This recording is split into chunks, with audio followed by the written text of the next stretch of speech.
Did you play with blocks as a kid? Was there anything better than the freedom to mix and match your blocks to get exactly what you envisioned? We might not have known it back when we were kids, but when we were playing with blocks, we were flexing our engineering muscles, finding unique, modular solutions to whatever problems we could dream up.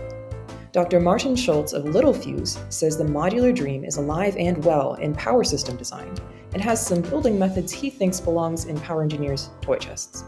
Welcome to Tech Chats, Martin. Thanks for having me, Kate. Pleasure to be here. Welcome to this presentation on the question, what happens if industrial power goes SMD? Well, it goes SMPD, surface-mounted power devices. Okay, we'll dig in, but first, tell us a bit about yourself, Martin. I joined Littelfuse in February 21 after I gathered more than 20 years experience in power semiconductors.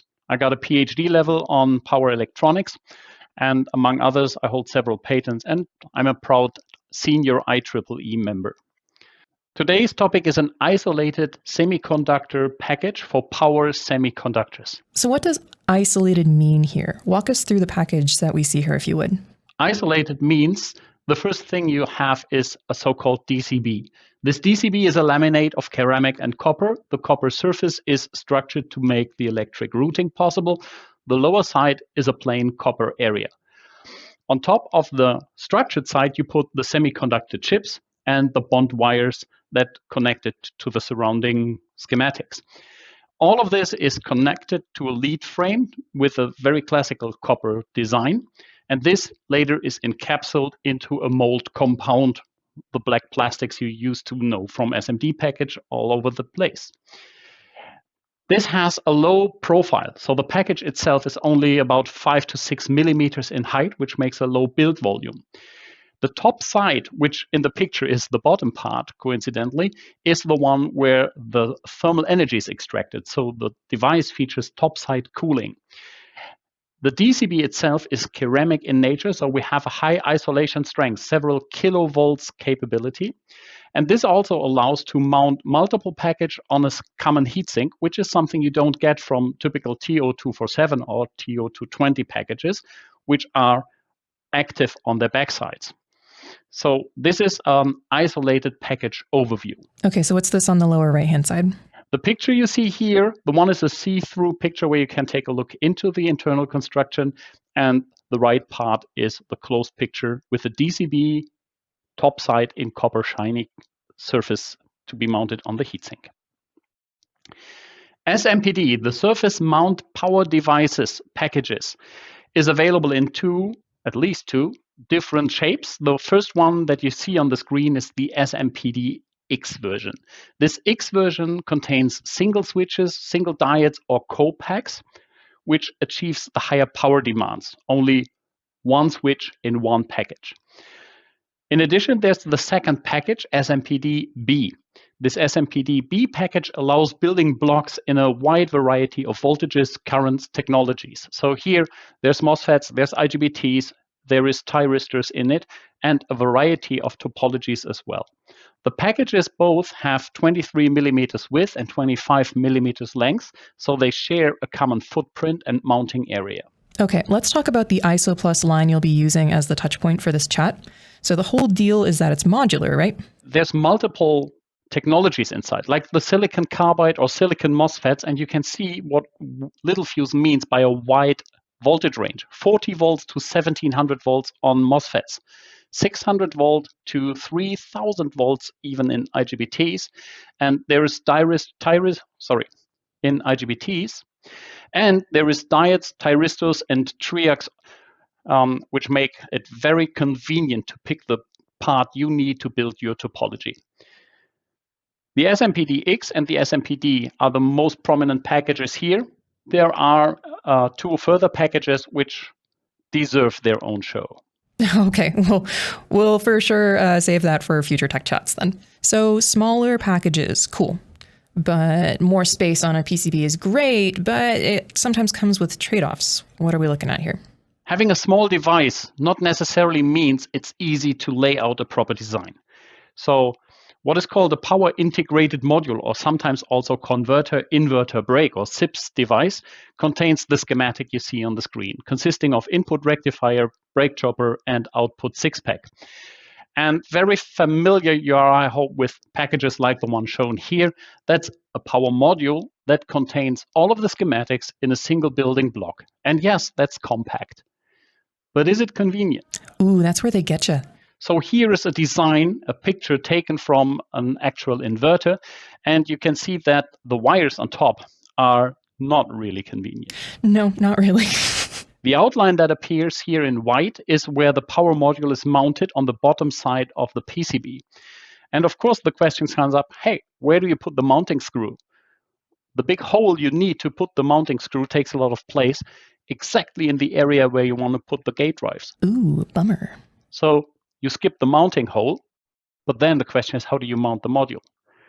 How about the stray inductance that these brown wires come with? Because it's difficult on a two-layer design to reach the internal points that you have to reach. The assembly of these wires needs selective soldering. So this is also something that is difficult to mass manufacture. And the effect of the higher stray inductance is counteracted by a small set of snubber capacitors. All this is detrimental in production, in reliability, in mechanical ways. Imagine the vibration forces applied to these flying wires. Compact? Yes. Convenient? For sure not. So what's the solution then? So what if you can build your power stage very similar to Lego?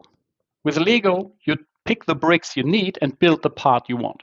And the very same is true for SMPD-style devices. So you need an input rectifier to drive your three-phase system.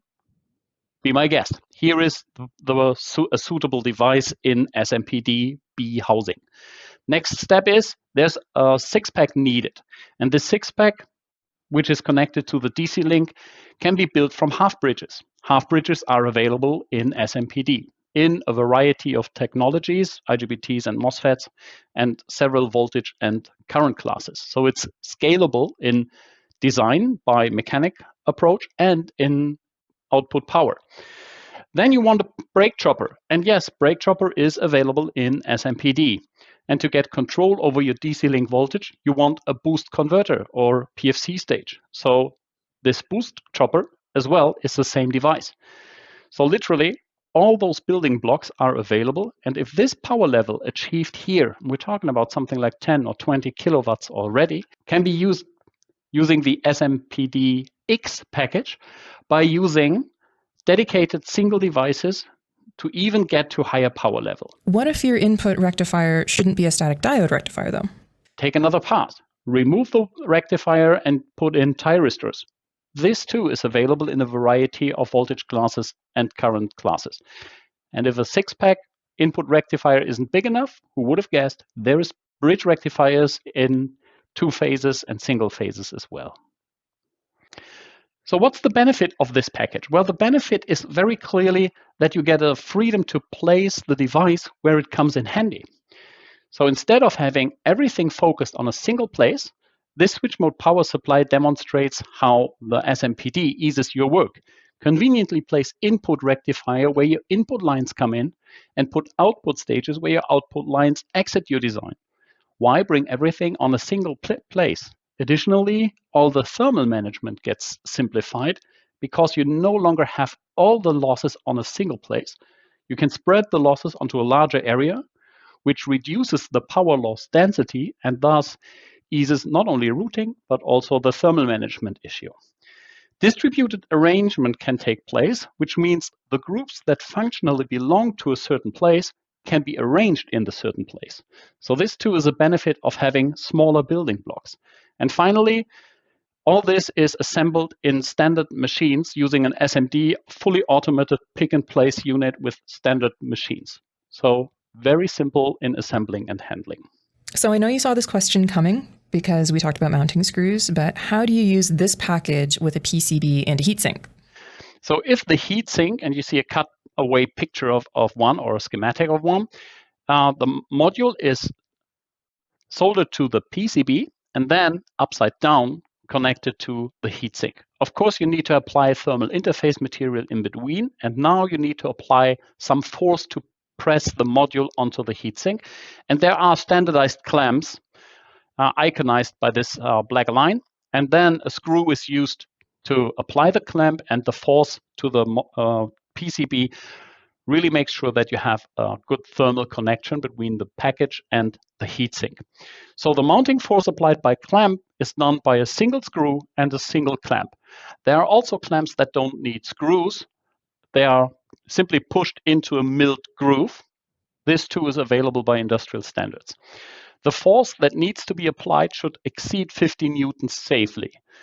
The process window is pretty large. Exceeding 50 newton is fine. 100, 200, 300 newton, still fine. Typically, common clamps are available in a regime 100 newton and above.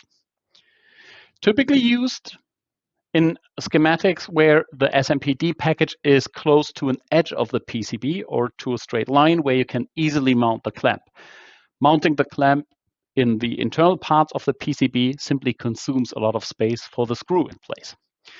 So it's possible, but it's detrimental. It's not the best choice. There are different points where you can make more benefit out of holes for screws coming up soon.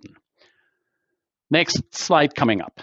Second option for mounting is that on top of the heatsink, the module is placed again with a DCB in contact to the heatsink, and then spacers are added. That's important.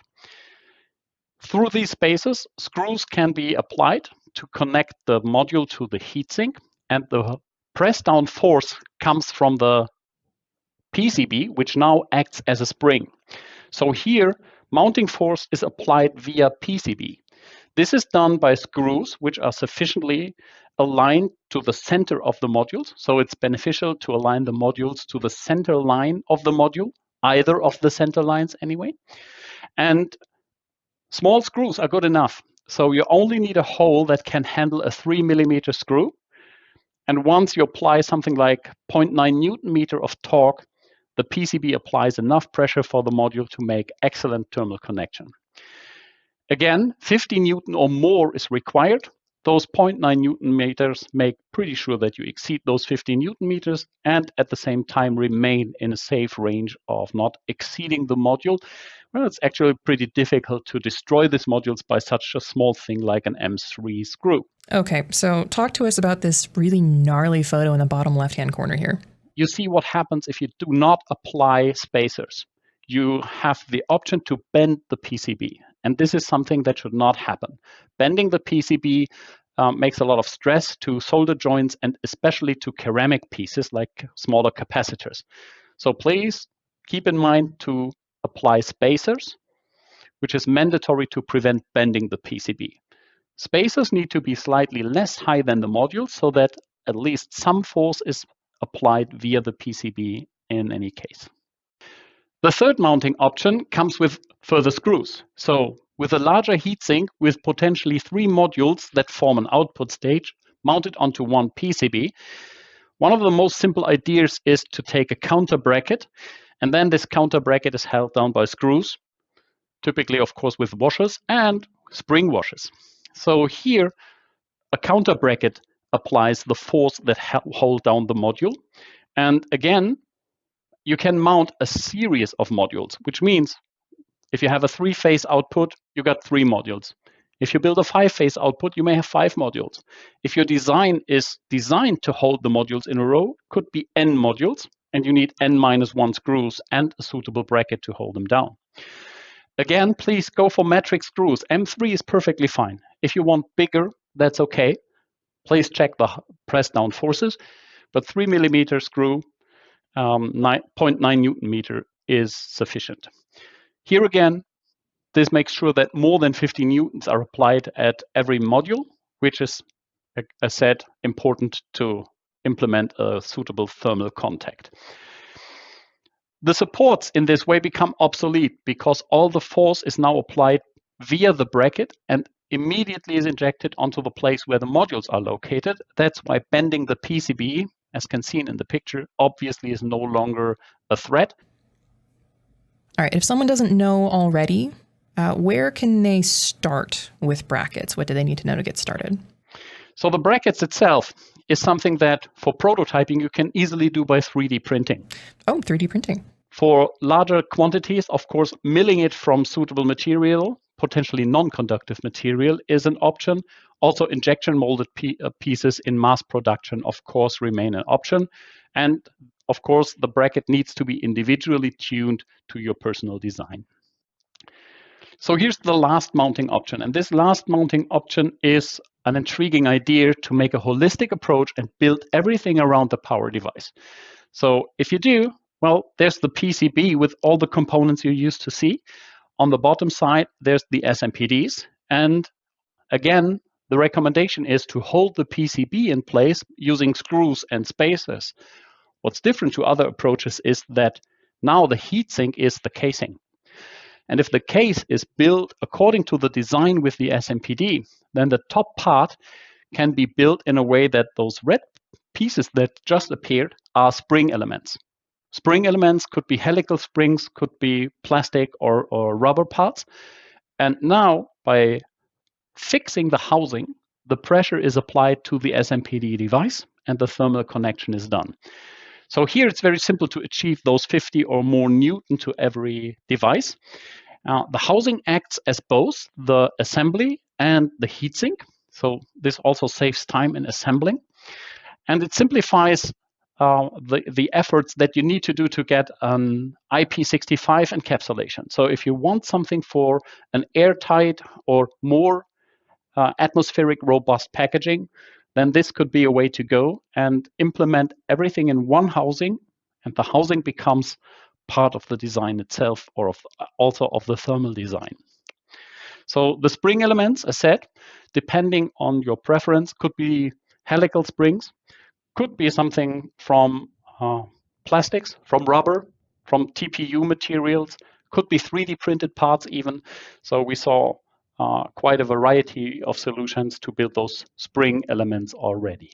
So we've gone through a lot of power module design with industrial applications in mind, Legos and 4 options for mounting SMPDs to PCBs and heat sinks. Okay, so what if someone wanted to investigate the specs that are involved? Where should they go? So if you need further details, further documentation, please visit our website and in the search engine on the top side, enter SMPD. You get a view which is similar to the screenshot I present here, and you can check for the BiMOSFETs, which are also available in the SMPD, even up to 3 kilovolts.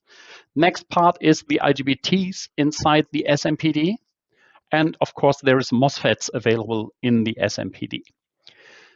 To review all that I told you in this time, there's an application note on mounting and cooling solutions for SMPD packages, which can also be downloaded from our website. In the PDF version you receive as a download, the links are included, so you can use those links to get to the products and to the application note in a single shot. Okay, as we wrap up here, let's do one last conclusion. What final thoughts do you want our listeners to know walking out of here? So conclusions, what about SMPD, both the X and the B version?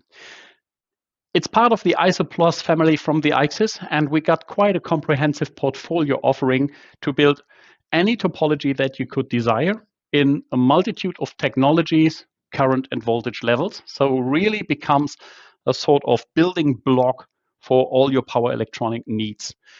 It's highly modular, even more modular than power modules, because as you see, spreading functional units into places where they belong to electrically is a very nice option, which also improves the thermal management. And increasing power levels handled by SMD components now becomes simpler.